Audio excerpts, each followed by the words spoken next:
walang nakakaalam kung anong time siya nanggaling kasi walang direct indication um, kung tayo dito after exhalation ba siya nangyari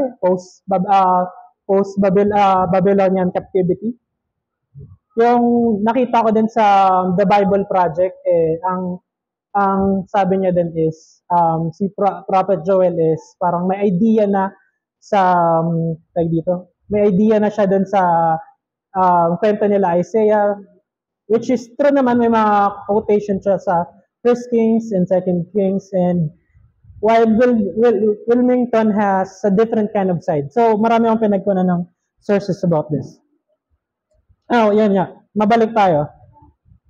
The Book of Joel, dito nila kung ano yung nangyari nung time ng ministry niya sa Judah. Nung time na yan, inatake ng locust plague yung Israel. Sabi sa Wilmington, it's more than what he experienced before. Now, Joel, under divine inspiration, ikinumpara niya yung locust plague sa upcoming tribulation. So, before may nagpalabas ng video, alam ko si Garati ata yun kung gaano kalala yung epekto ng locust swarm or locust plague. Ano pat yung bawat madaanan ng locust, ubos talaga yung balang. Yan, sa verse 15 sabi dyan, alas, the day of the Lord is at hand.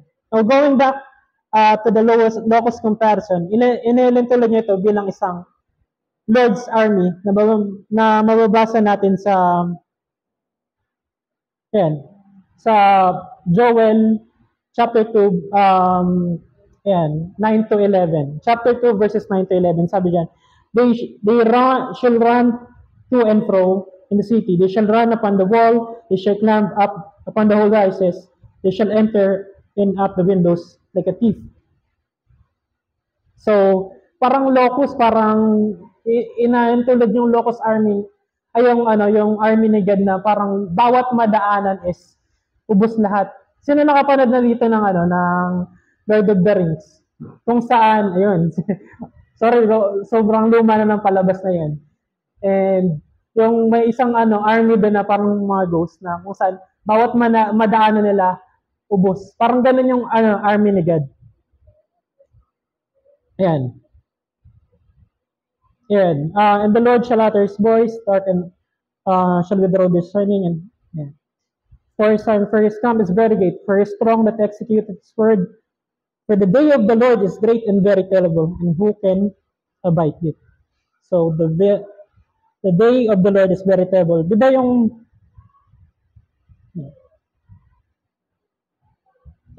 locust swarm pag dumanubos lahat ng dinahan, sabi ko kanina. Ganun din yung Lord's army.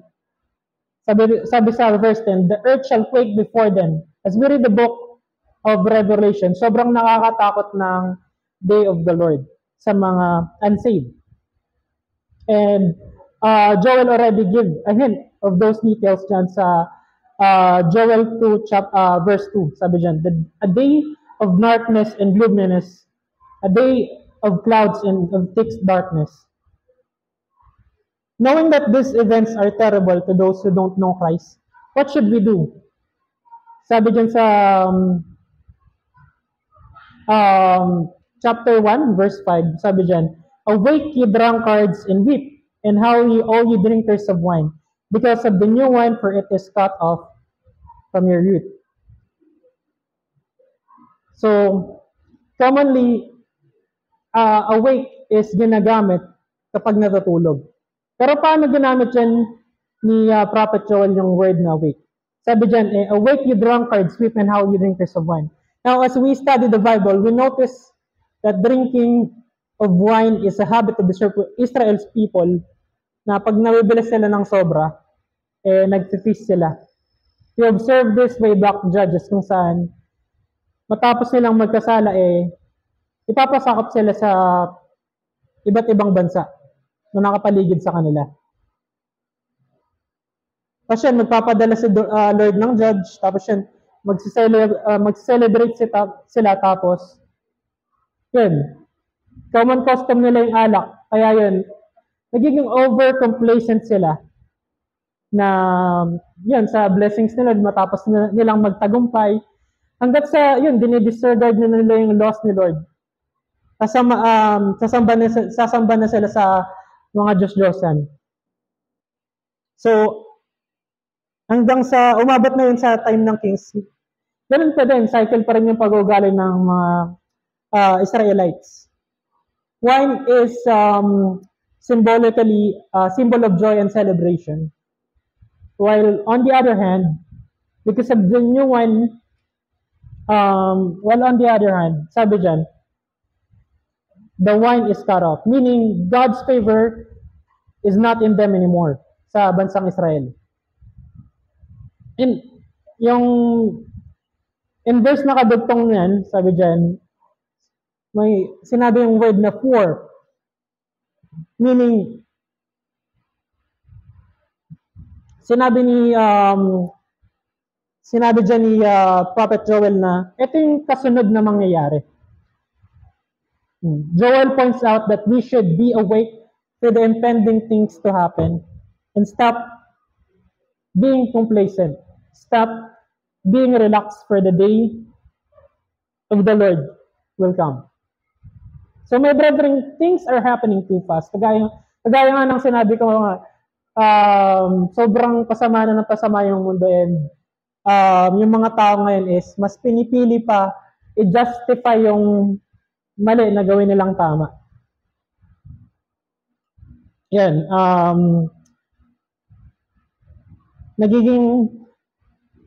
Joel points out that we should be awake for the impending things to happen and stop complacent. Stop being relaxed for the day is the Lord at hand. On Matthew 24, the verse 42 says, watch therefore, you know what hour the Lord hath come. So my brethren, things are happening too fast. And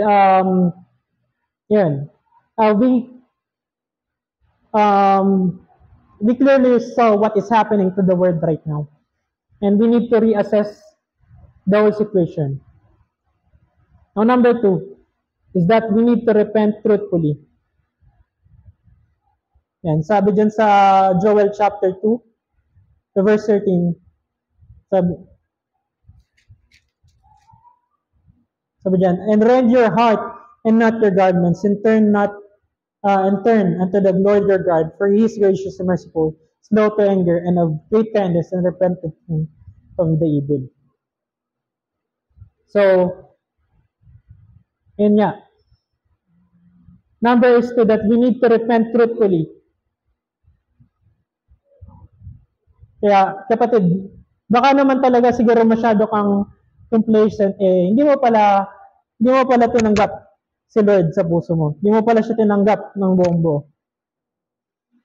Yan, kapatid, as Joel says, how terrible day of the Lord for those unsaved, truly, it is terrible, and now is the time for you to truly seek the Lord. Now, let's dig deeper in the verse 13. Ito yung, nung binasa ko yung Joel, ito yung pinakatumatak sa akin, yung and rend your heart and not your garments. Yan. Kasi nasa na ako sa Bible reading ko, nandito na ako sa Minor Prophets. Yan. Sabi dyan, is rend your heart, not your garments. Siguro nakuha natin siguro nakuha nila yung tag dito, yung pagre-rend ng garments sa inuutos ni David sa Samuel chapter 2 Samuel, kung saan inutusan niya yung mga tao niya, sabi niya, rend your garments. Yan. Parang kasi naging tradition na yun ng bansang Israel para ipakita nila yung affection, yung yung masasabi nilang repentance. Yan.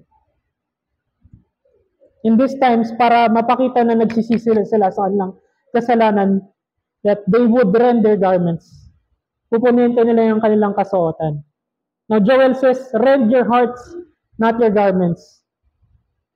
May gets mo yung emotion dito ng writer, ni Prophet Joel, kasi pag sinimulan mo yung Bible sa Book of Genesis, ganun, makikita mo yung kung ano yung pag-uugali ng bansang Israel na paulit-ulit na lang sila.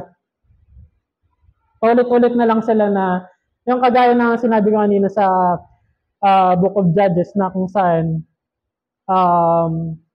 yun, magre-repent sila, magpapadala sila ng judge, tapos babalik na naman sila, magse-celebrate na naman sila, tapos babalik na naman ulit sila sa kasalanan.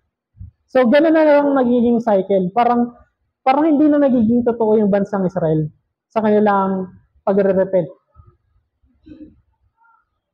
Yung pagkakabanggit ng rend your hearts, not your garment, is pinapoint out ni Prophet Joel na nagiging pakitang tao na lang yung pagsisisi ng bansang Israel. So mga kapatid, ang ibig sabihin ng word na repentance in Greek is metanoia.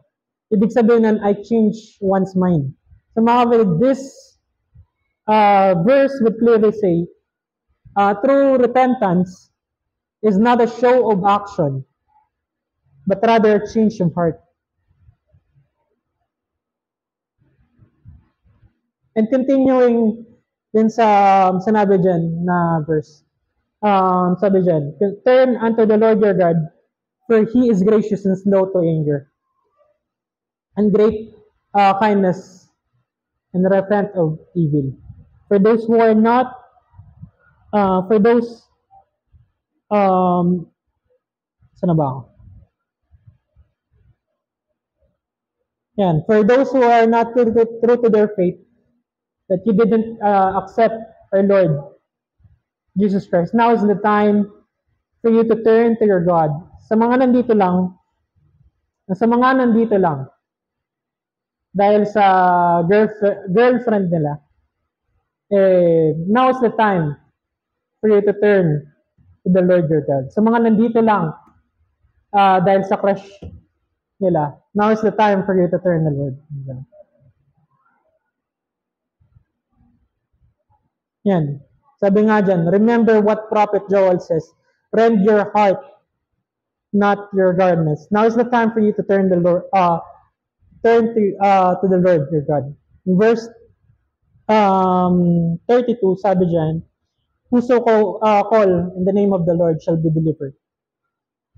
And on verse 28, sa chapter 2 ulit, this is the prophecy of Prophet Joel about pouring of Holy Spirit. This is referenced by Apostle Paul on Acts chapter 2, verses 16 to 21. And we know that the day of Pentecost is already done. And no more prophesying, no more dreams, speaking in tongues, but what did God promise on Ephesians chapter 3, verses 14 to 13? Tama ba? Sorry. Ephesians 1, 13 to 14. In whom ye all trusted after that, you heard that the word of truth, the gospel of your salvation, in whom also after ye heard the word, the gospel of your salvation, in whom after ye believe that you selected with the Holy Spirit of promise. So, once we believe, once we accepted the Lord Jesus Christ, that's the time that we are already sealed by the Holy Spirit. That's the promise of God to us. Now, for those who are truly saved, kasi alam naman, karamihan naman sa atin ligtas dito.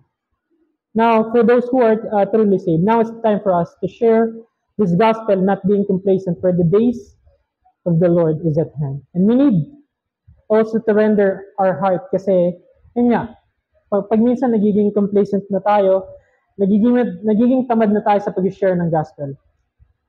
And also, we need to turn into the Lord na makabangon sa pagkukulang natin. And, yan, lastly,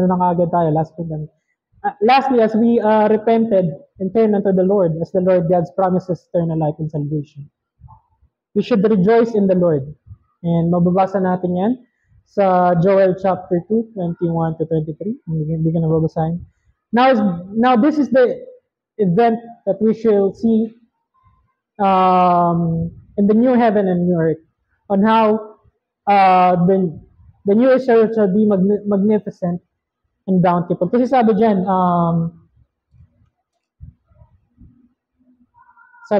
be not afraid, ye beasts of the field.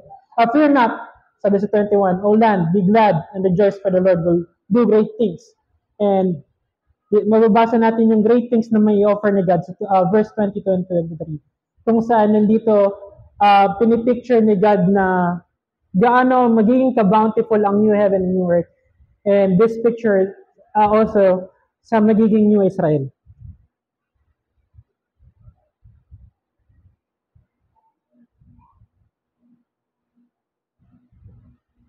Yan, we should rejoice in the Lord, the new Israel, because the new Israel shall be magnificent and bountiful. And for those of saying na parang puro sa book na lang yung book of Joel, no.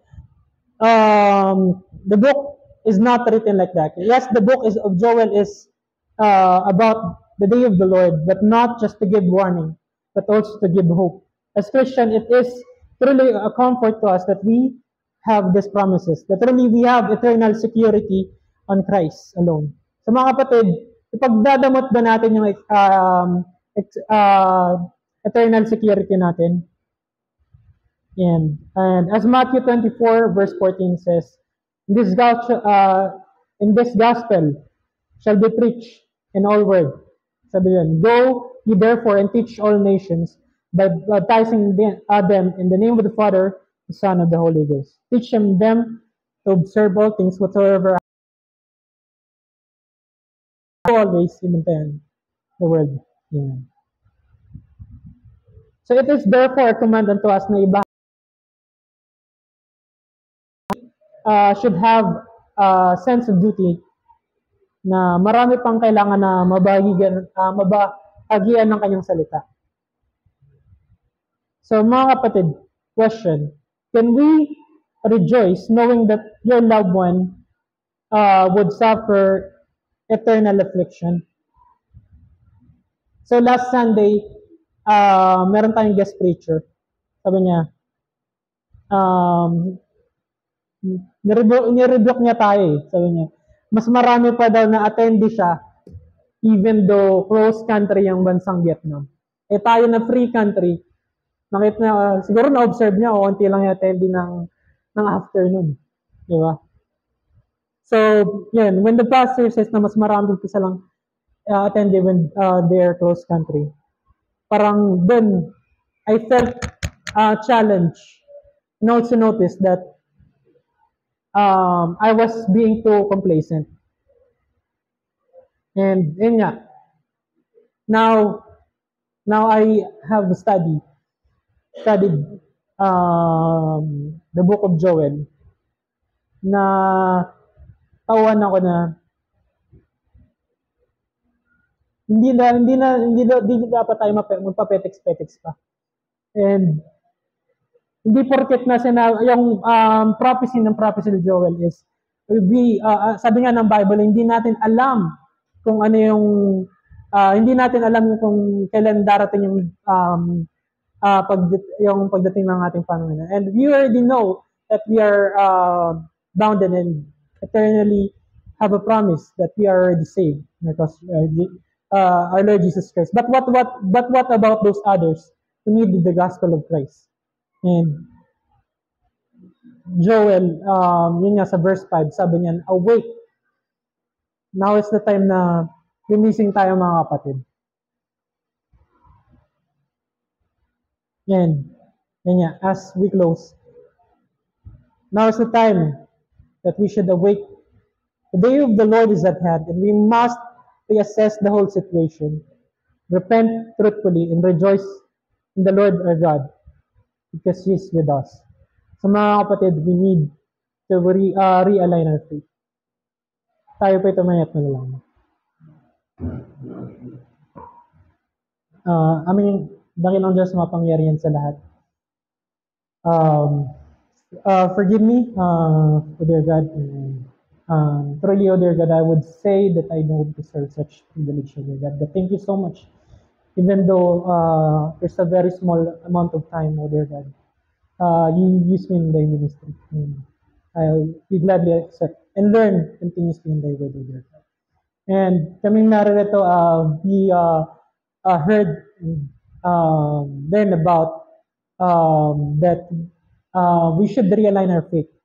And Prophet Joel is warning for us not to be complacent, dear God. Na now is the time not to be stopper o maging tamad o maging sluggard, O dear God, but rather we should be awake, O dear God. Help us, O dear God, for we truly need your guidance, O dear God, and we are weak and we can't do this without you, O dear God. I ask and pray in this mighty name. Amen.